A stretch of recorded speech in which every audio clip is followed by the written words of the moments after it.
The sun dipped below the horizon, casting long shadows across my small suburban yard, where every blade of grass was a soldier in my endless battle against the HOA.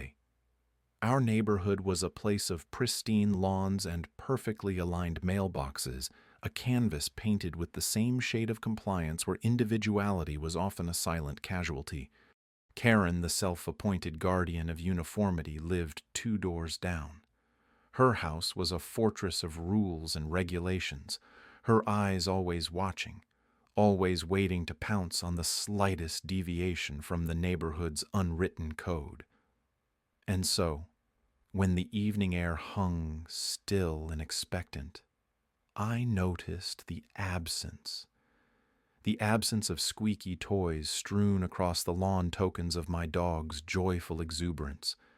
They were gone, vanished, as if spirited away by some unseen hand.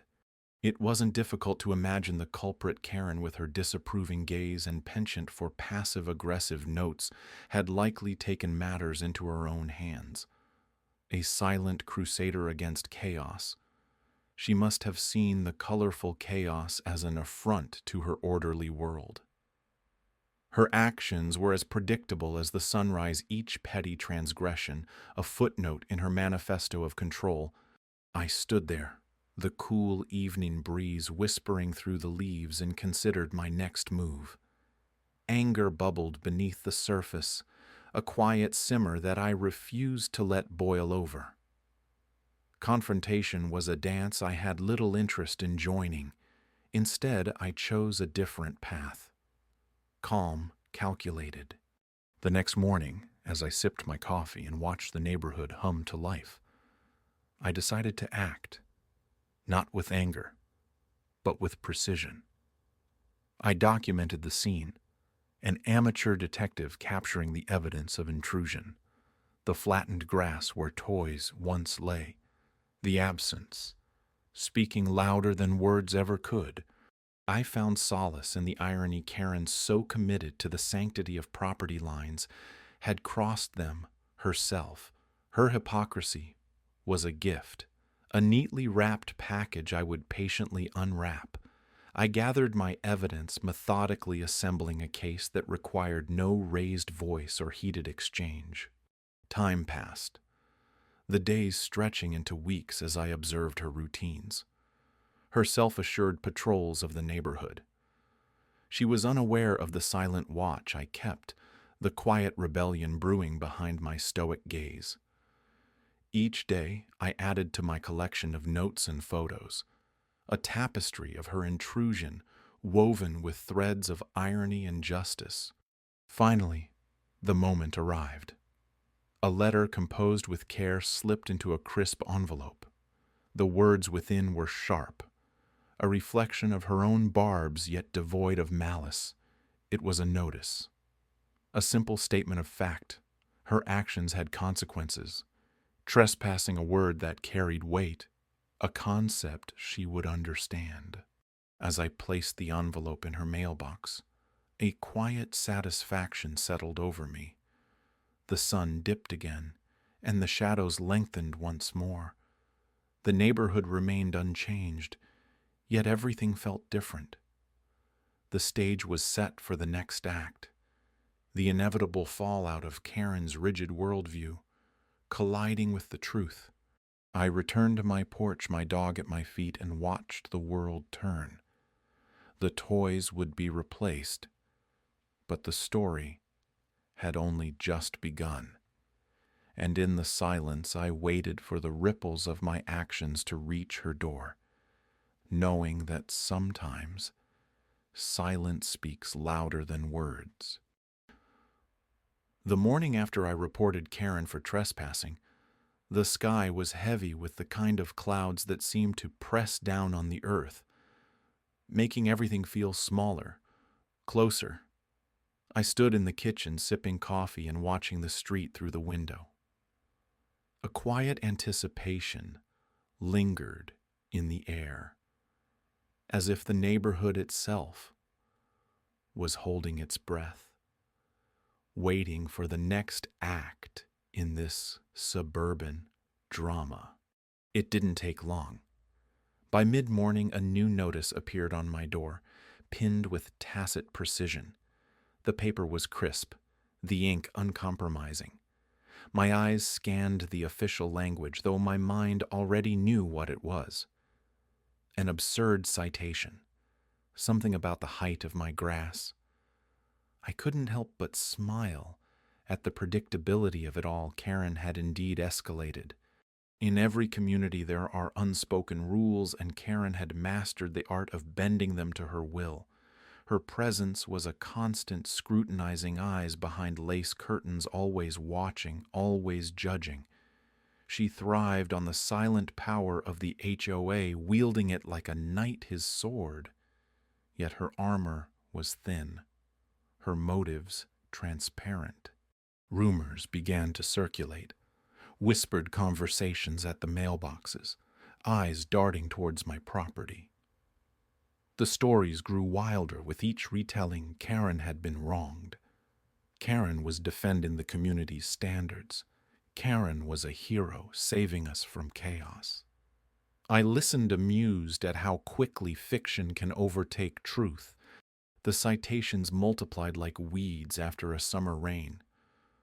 One for the color of my shutters, another for the placement of my trash cans. Each notice was a note in Karen's symphony of control, a dissonant cacophony that only she seemed to enjoy. But I knew better than to react. Patience is often mistaken for weakness, but it's a powerful tool when used wisely. One afternoon I noticed her in the distance, standing at the edge of my property. Her posture was tense, her expression a mask of feigned innocence. I moved slowly, methodically, not out of fear, but a calm resignation to the path she had chosen. Our eyes met two opposing forces, locked in a silent exchange of wills. She didn't speak, yet the message was clear. This was war. The gossip reached its crescendo during the next HOA meeting, a gathering of neighbors masked in polite civility and passive aggression. Karen seated at the front, her demeanor smug like a queen. Among subjects, I listened as she recounted my alleged infractions, her voice a steady stream of sanctimonious concern. But there was a moment, a flicker of doubt in her eyes, as if she questioned the righteousness of her crusade. It was a small victory, and yet a victory nonetheless. Leaving the meeting, I felt the weight of the community's eyes, their judgment hanging in the air like a dense fog. But I held the knowledge that truth is patient, that it waits out the storm of rumor and innuendo. Karen had thrown her stones, but the ripples would soon settle. I just had to wait. As I walked home, my footsteps steady and sure, I realized that Karen's reign was beginning to unravel. Her grasp on the community, once firm, was loosening with each calculated maneuver she made.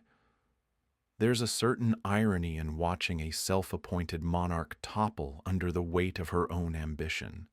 And so the stage was set for the final act unfolding under the watchful gaze of a neighborhood, waiting to see who would stand victorious. I had my plan, and Karen, well, she had her own unraveling. The first morning light crept across the lawn, casting long shadows that danced over the place, where Bailey's toys once lay, strewn in joyous chaos. There was a strange emptiness now, like a stage devoid of its players. The absence weighed heavily, a silent accusation against the one who deemed herself ruler of our neighborhood. Karen. Her name echoed in my mind with the weight of a gavel's strike, the verdict of a woman who lived for the rules she so often twisted to her advantage. She had made her move. Yet it was not the first in this peculiar game of chess we found ourselves playing. I sensed her restlessness, the need to assert to control. But she had crossed into my territory. And the line she breached was not just one of property, but principle. I began to document a camera in one hand, the quiet confidence of justice in the other. Every angle of the yard captured before and after her surreptitious visits. The patch of grass where Bailey's rubber bone used to rest, now barren, was frozen in time, a silent witness to her misdeeds. Images filed away, each a pixelated piece in the puzzle I was assembling. There was a subtlety to my counterplay, an elegance in the way I gathered evidence, letting the truth build a fortress around me. I resisted the temptation for confrontation, opting instead for patience, knowing its reward would be far sweeter. It was a game of endurance, much like the standoffs that occurred in nature, silent, strategic, where strength was measured by restraint. I found myself reflecting on the nature of trespass, not just the physical act, but the more insidious invasion of peace. Karen had stepped beyond bounds, but it was her intrusion into our small haven that irked me most. Bailey, with his wagging tail and trusting eyes, remained blissfully unaware of the politics at play. In his innocence lay my determination.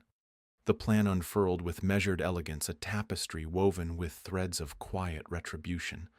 I filed the report, slid it neatly into the framework of laws Karen so adored. The irony was not lost on me. She would be cited by the very rules she cherished. The notification arrived with the precision of a seasoned hunter's arrow, and I watched as its impact rippled through her facade. Her reaction was a muted symphony of disbelief and indignation. The irony, a bitter pill she had to swallow. I caught a glimpse of her standing on her porch, the paper clutched tightly in her hand, her eyes a stormy sea of confusion and denial. It was a moment devoid of victory dances, yet rich with quiet satisfaction. In that instant, a whisper of dialogue broke the spell. Her voice, strained but unmistakably querulous, drifted across the yard, reaching me like the reluctant notes of a distant piano. "This isn't over." She was right. It wasn't. But in that pause between her words and my unspoken response, I found something profound. A serenity born from knowing that justice, when served with patience, becomes its own form of eloquence. Karen may have stolen Bailey's toys, but she would never claim our peace. That was ours, untouchable, resilient, and now a little more fortified. The morning after Karen's late-night escapade, the air felt different. A heavy silence settled over the neighborhood, like the expectant calm before a storm. I stood in my porch sipping my coffee, watching the street as if it were a stage set for an impending drama. The evidence of her trespass lay neatly arranged on my lawn, a collection of colorful dog toys scattered like forgotten relics of a distant, simpler time. I had placed them there deliberately, a subtle reminder of boundaries, crossed of rules broken. Neighbors passed by with cautious glances, their curiosity barely veiled. They saw the toys. Of course, who wouldn't? The bright hues clashed with the autumn leaves, demanding attention. But more than that, they noticed me. Calm, unruffled, standing guard over my conquered territory. Rumors began to ripple through the community, whispers carried by the wind. Karen, the self-appointed enforcer of our homeowners association, with her gray bob and steely gaze, had become the subject of their quiet amusement and growing disdain. They remembered her lectures on property aesthetics, her stern notices taped to front doors. They remembered her intrusion into their lives, always masked by a polite smile. The irony was delicious. Previously, she'd been the iron grip, the gatekeeper of our cul-de-sac's so-called harmony. Now she was a cautionary tale.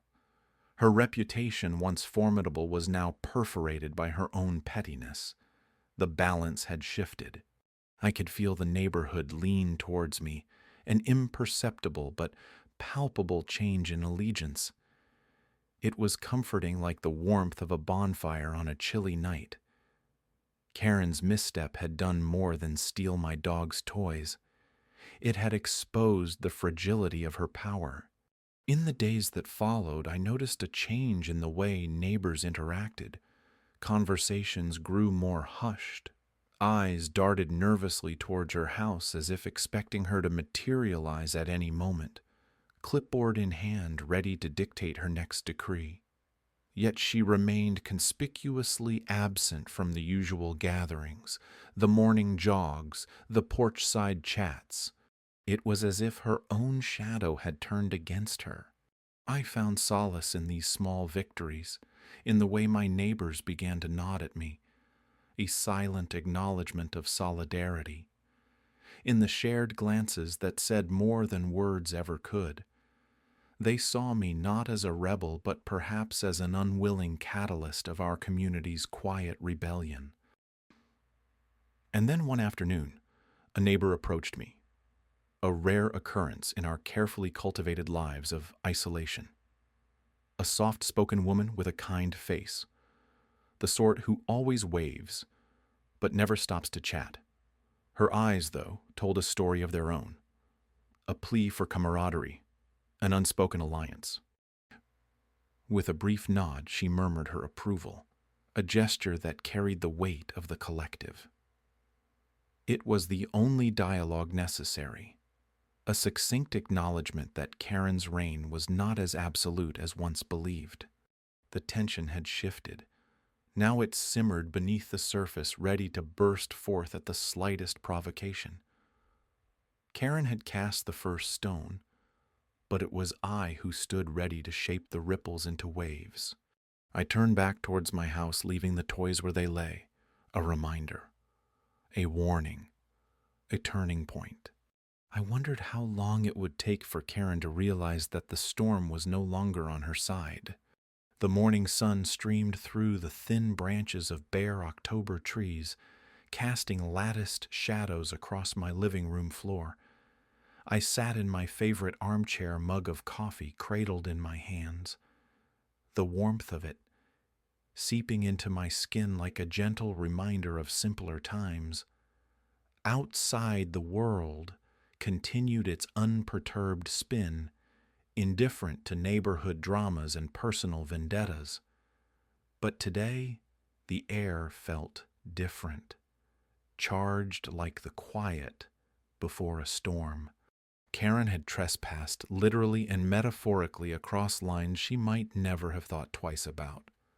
She thought herself the puppet master controlling the local HOA with a flick of her wrist as though it were her personal kingdom. But today the strings would snap. I had the advantage of patience, the quiet power of waiting like a cat in the underbrush ready to pounce. The plan had taken root in my mind like a well-tended seed. It was simple, really. Use her own rules against her. I had the footage, the grainy, irrefutable evidence of Karen stepping into my yard with all the self-righteousness of a modern-day Robin Hood, only without the charm or justification she'd known full well where the boundaries lay, both literal and social. Yet she crossed them anyway, tethered by the belief that she was untouchable. I smiled at the irony, trespassing the very word and echo of her own accusations hurled at others in the community, each one a stone thrown from a house of glass.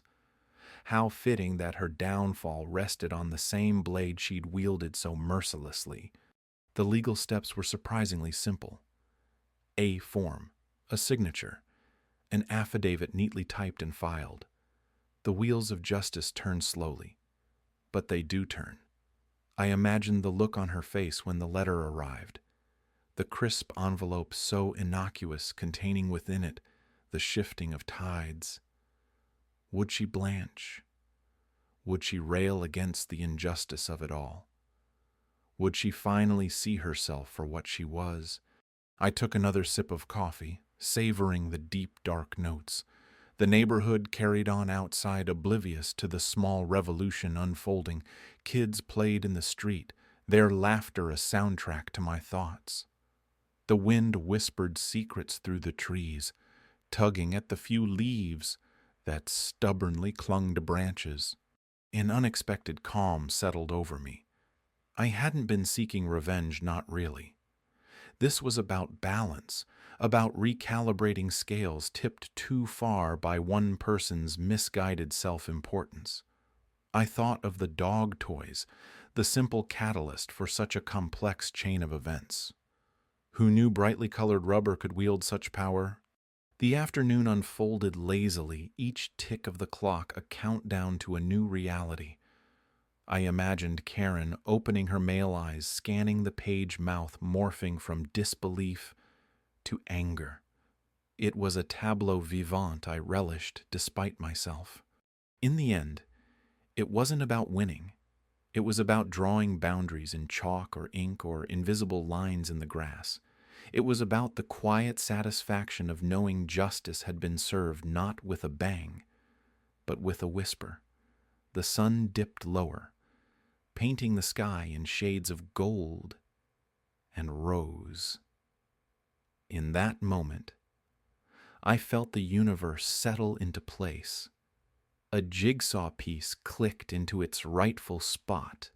Karen had taken more than just dog toys. She'd stolen tranquility, manipulated systems, and wielded power like a blunt instrument.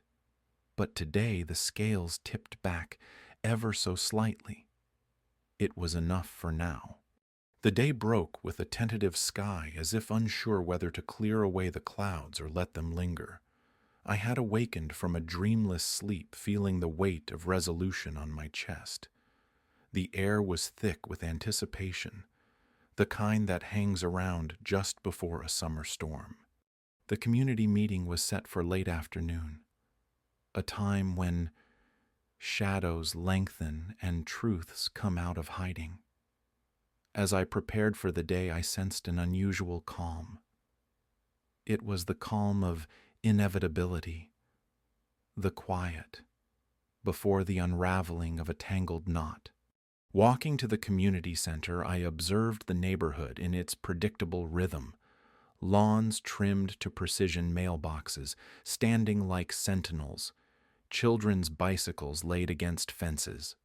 Yet beneath this facade of order was the tension, a piano wire pulled taut, waiting to snap. The echoes of Karen's reign were still present in hushed conversations and suspicious glances, but today felt different. The community seemed to hold its breath, ready for a change. I arrived early, finding a seat at the back. The room was a neutral beige chairs arranged in rows, like soldiers awaiting command. The hum of voices filled the space, a collective murmur of apprehension and curiosity. Karen, with her imperious air, took her place at the head of the table. Her gaze swept the room, a queen assessing her court. But today, the court felt restless. As the meeting commenced, there was a shifting, a creaking of the established order. Karen's voice, usually so commanding, seemed to falter, as if the very room had turned against her. The minutes dragged on a monotonous recital of rules and regulations until the moment came for public grievances. I stood, my heart steady, my resolve tempered, like steel. This was not about vengeance anymore. It was about restoration. I spoke of community, of trust, of boundaries, both physical and moral. My words were simple, yet carried the weight of collective experience, the silent stories of toys, stolen fences, crossed, and respect trampled. The room listened, an audience caught between disbelief and revelation. Somewhere in the back, a whispered agreement, a nod of understanding. Karen's expression shifted, a flicker of uncertainty crossing her features. The power she wielded so effortlessly now seemed fragile like glass on the edge of shattering, And then the moment of irony. The singular utterance that broke the tension, Karen's voice sharp and brittle, cut through the silence.